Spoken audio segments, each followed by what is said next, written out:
it's a great question. And I think before you start with the technology, I think you have to start with the personality. And I think you have to start with a personality rooted in a degree of fearlessness. And I think people see technology and science and engineering and they're afraid of it.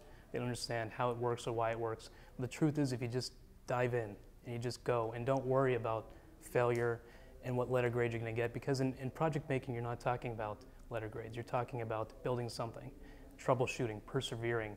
And it's not just science and technology. Those kinds of skills of perseverance and troubleshooting and going above and beyond what other people can do is actually a great life lesson. So, I would always encourage, first to strip away your fear and then just go do it.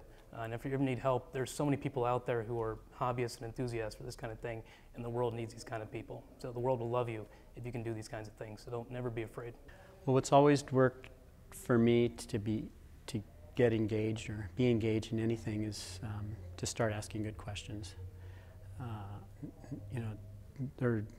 There's a lot of gray areas in the world as far as what's right and wrong and which way to go and which way not to go. But I think the more we dive into the depth of the right questions, the easier it is to then figure out how we can become engaged, each individual person. And then starting to ask with questions about what are you passionate about, and what depending on your background. And so I think continue to ask those questions, and I think the answers will start to come out about how you can become engaged. Well, I think that people can be very aware of the products that they're buying. Look for companies that exhibit that sensitivity, that show through the products that they're offering that they actually understand and care about what people want. It's very easy to produce the product that you think people want or that would be easy for the company to manufacture. But these are the products that, well, we never love, right? They're easily displaced and they end up getting discarded very, very quickly. All of these discarded, unloved products do nothing but fill up our landfills. Looking for the products that you actually love and the companies that are sensitive enough to make these products that you love is the best way to get engaged. I think that ways we can get engaged to help capitalism work for everybody is to find ways that we can help make the financial system truly available and accessible for everyone in our community.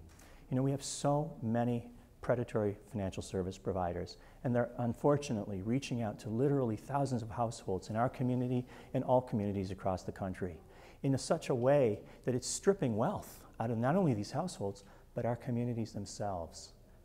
There's things all of us can do to help get the word out, to help educate people that they have better options.